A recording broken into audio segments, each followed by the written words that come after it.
अस्सलामुअलैकुम दोस्तों, मेरा नाम है हसीब शफकत और आप देख रहे हैं हसी टीवी।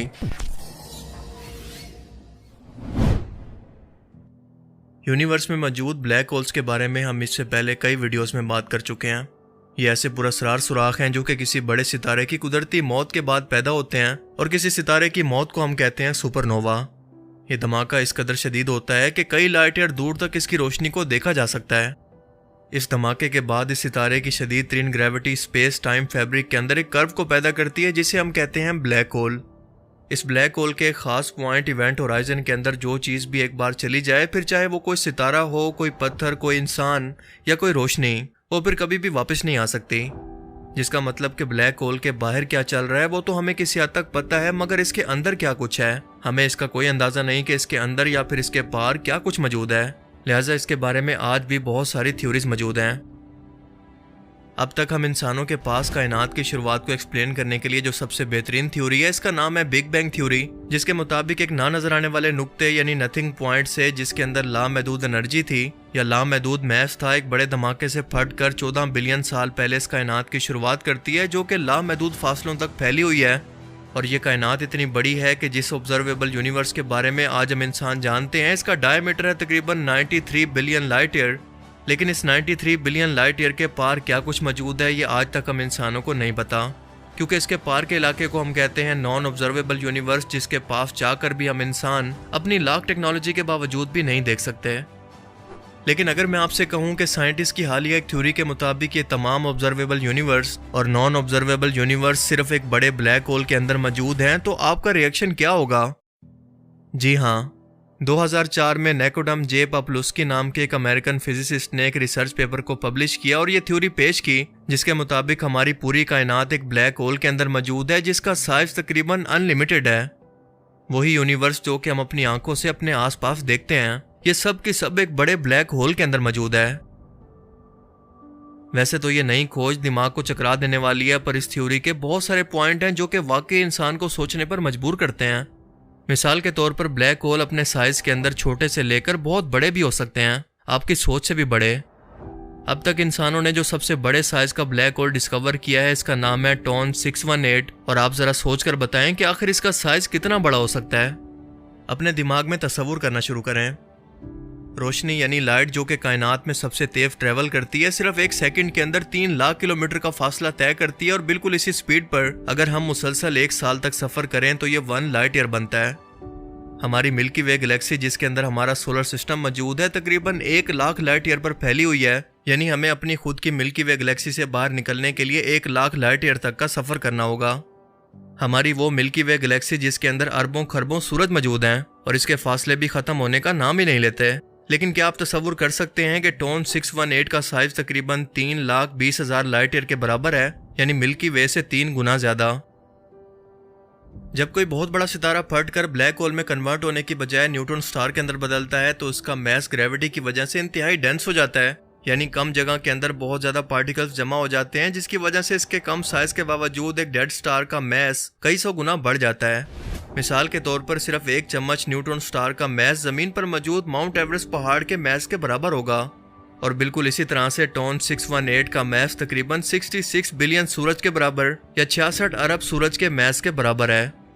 याद रहे कि हमारे सोलर सिस्टम का सूरज दरअसल एक एवरेज दर्जे का सितारा है, जो कि हमारी जमीन से साइज के अंदर तकरीबन 13 लाख गुना बड़ा है और टोटल सोलर सिस्टम के मैस का तकरीबन 97% है।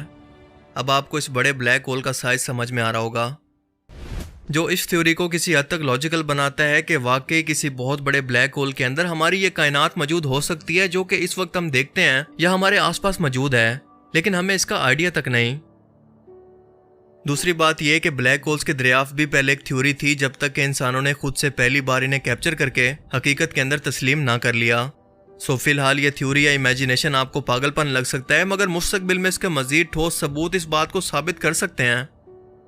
इन ब्लैक होल्स के अंदर एक पॉइंट ऑफ सिंगुलैरिटी जैसा नुक्ता होता है, जिसका वॉल्यूम ऑलमोस्ट 0 होता है, मगर इसकी डेंसिटी अनलिमिटेड।